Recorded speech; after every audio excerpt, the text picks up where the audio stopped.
Good day mga kasama barkada! I'm Belle. And I'm Vanessa. And welcome to Soma Podcast!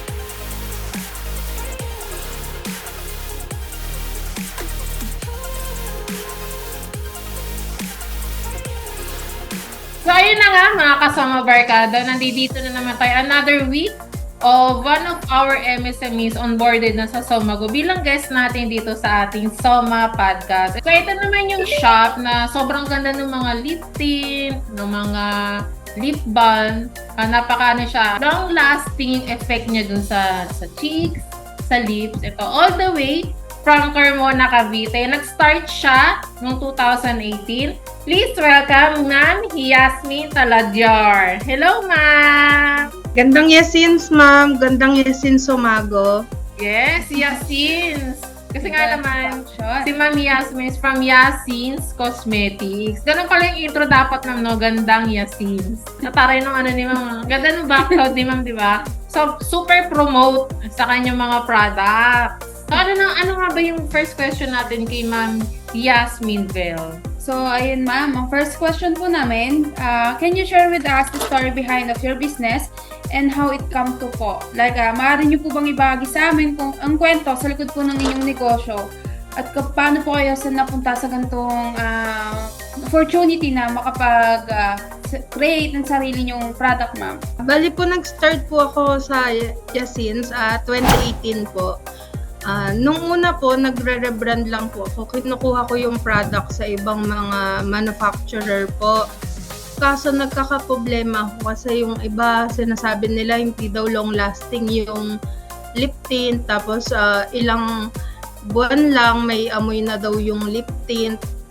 Kaya nag-workshop po ako, mga seminars po, umattend po ako para sa paggawa ng cosmetics po. Kaya ako na po yung gumawa ng mga cosmetics po. Para ma-improve ko pa yung quality po ng products. Ako na po yung gumagawa po. Nung sa FDA naman po, ang sabi ng FDA, hindi po pala pwede yung backyard business lang na ikaw lang yung gagawa ng product mo sa bahay lang. Dapat meron kang gawaan talaga or meron kang planta talaga na gagawa sa'yo ng product. Kaya ang ginawa ko po, humanap po ako ng parang magmamano po sa akin sa mga products ko po. Tapos yung formulation ko po yung ginagamit sa products po namin. Tapos nung nag-pandemic naman po, nag-stop production po kami. Nag-switch po ako sa alcohol business naman po. Ayun naman pong alcohol, sinusupply ko sa buong Carmona po, tsaka sa Cavite nung time po ng pandemic, tsaka lockdown. Kasi yung cosmetics po, hindi po talaga siya nabibili nung lockdown kasi walang lumalabas ng bahay. May bibili sa amin isa, dalawa, ganyan lang po. Sabi ko, parang hindi kami makakasurvive kung ganun yung lang namin na negosyo. Kaya nag-isip ako ng alternative na business since pandemic nga po nung time na yon.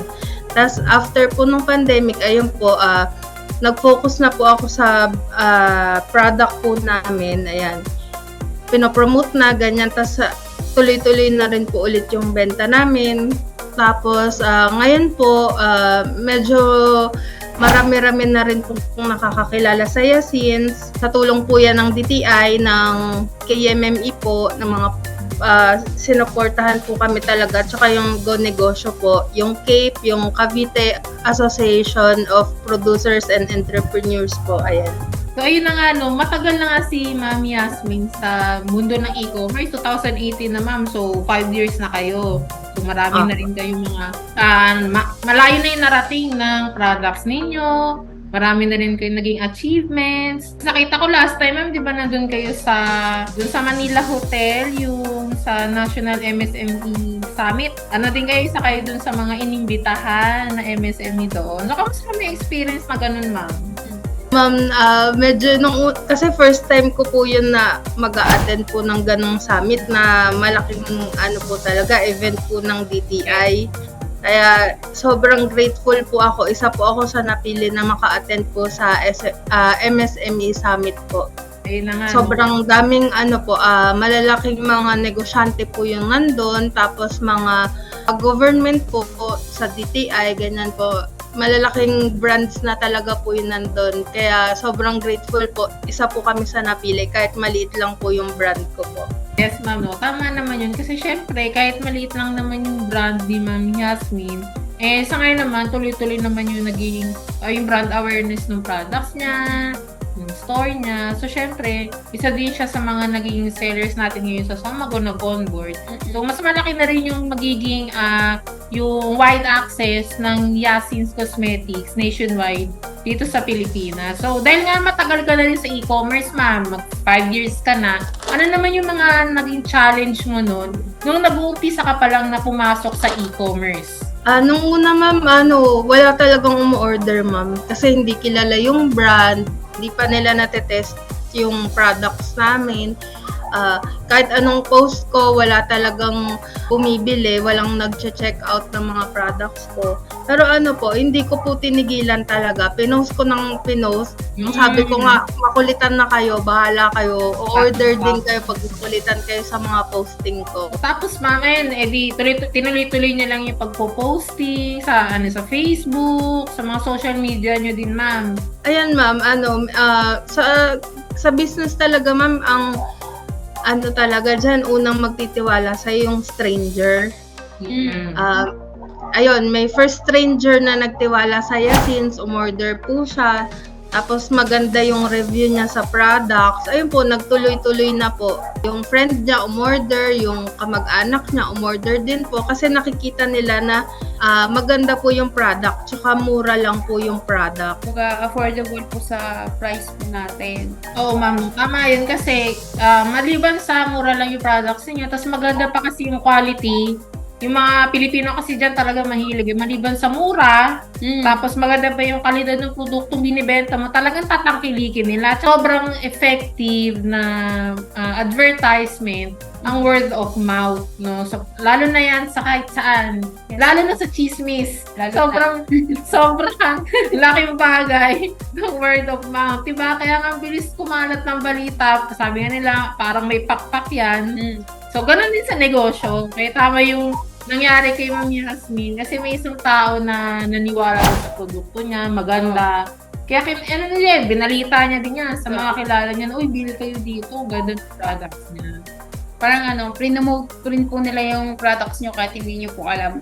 Kumbaga para sa dahilan na yon, mas bumenta po kayo, ganun. Hanggang ngayon ba, ma'am, yung unang bumili sa inyo, ano pa naman, tawag dito, buyer nyo pa din? Yes, ma'am. Reseller ko na po siya. Ayun, nice one. O, diba? Ang galing naman, reseller na kasi ang maganda yung produkto. Tsaka ma'am, ang unang nagtiwala sa akin sa lip products, tiga Visayas po. Ayan, kaya hindi ko talaga siya kilala. Tapos umorder lang talaga siya sa sa e-commerce shop ko po. Okay naman na yung niya doon, ma'am, yung negosyo niya doon. Opo, ma'am, tuloy-tuloy naman po yung niya, pag-repurchase niya po, pag-restock niya po ng Yasin's po. Advice or insight to follow fellow MSMEs that want to engage in e-commerce? Like, ano po yung may advice mo or insight sa kapwa MSME na gustong sumali po sa mga e-commerce platform po? Sa mga kapwa ko po, negosyante na gustong pasukin yung e-commerce or nasa e-commerce na po ngayon, wag po tayong panghinaan ng loob kung walang umu-order sa atin or iisa, dalawa yung in-order lang sa atin. Wag po tayong magsawa sa pagpo-post. Wag din nating hayaan na panghinaan tayo ng loob kasi meron din yang magtitiwala sa atin na stranger nga ika nga. Yes. Tapos po yun lang, kapag talaga dapat consistent yung pagpo-post natin, ganyan yung pagpo-promote natin ng product. Kumbaga nagtatanim muna tayo, maani rin natin yan sa sa mga susunod na araw po. Kaya wag pong susuko, laban lang. Kailangan bumangon araw-araw, ma'am. Pwede magpahinga, Kung napapagod, Ayun, tas kung nasasaktan ka, pwede kang umiyak, pero kinabukasan, laban ulit. So, ayan, thank you kay Ma'am Yasmin Talajar sa Since Cosmetics sa pag-share ng kanyang experience since 2018 at hanggang ngayon sa pagpapalago ng kanyang product sa pagpasok sa ating digitalization or sa ating e-commerce platform. Ayan, inibitahan din po natin ang ating ibang mga MSME na gusto maging guest ng ating podcast. And syempre, share your stories behind your business, ang nag-inspire sa inyo, kung bakit nyo nasimulan yung negosyo ninyo. And of course, makakapagbili din kayo ng advice, insights sa mga kapwa MSME ninyo na gustong pumasok sa e-commerce. Yes.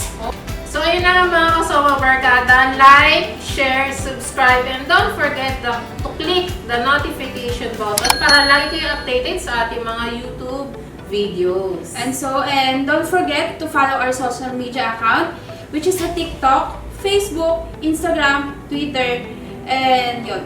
At dahil dito kayo sa Pago,